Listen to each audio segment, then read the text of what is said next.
being describes what you are. Person describes who you are. This chair has being, right?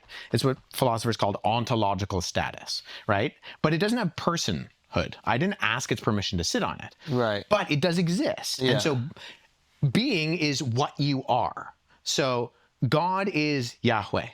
And we see this in the sense that Jesus tells his disciples to go baptize in the name, onoma in Greek, it's a singular.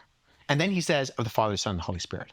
So he says the singular name, but then he describes three persons. And so this is the question the early church is wrestling through when they say, okay, Jesus is given the honors, the attributes, the names, the deeds, and the seat of God. It's an acronym, HANDS. The Spirit is given the honors, the attributes, the names, the deeds, and the seat of God. And the Father is given the honors, the attributes, the names, the deeds, and the seat of God. There's only one God.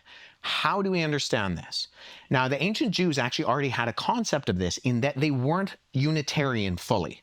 They understood that God is complex within his unity and that God can rule and reign in heaven, and yet the Ark of the Covenant could still have God's presence. And we even see examples when before Sodom and Gomorrah, Abraham is met by three individuals, two that are identified as angels and one that is identified as Yahweh God. The angels go off to Sodom and Gomorrah to find Lot and his family. Abraham dialogues with Yahweh. Eventually, Abraham leaves, and then in chapter 19, in Genesis 19, it has this really interesting passage where it says that Yahweh on earth rains fire and brimstone from Yahweh in heaven.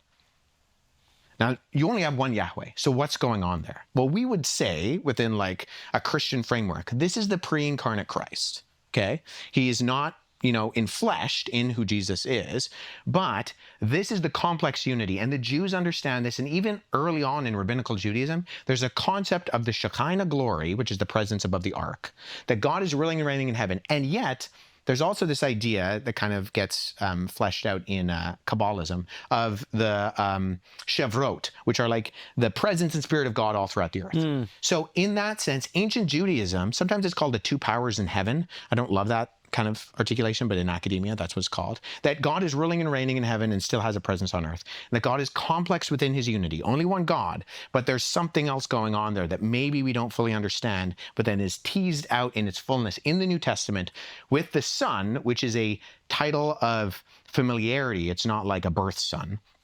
But the Father and the Son, those are kinship terms. But they have existed, like I said before, in a set of living, loving relationships.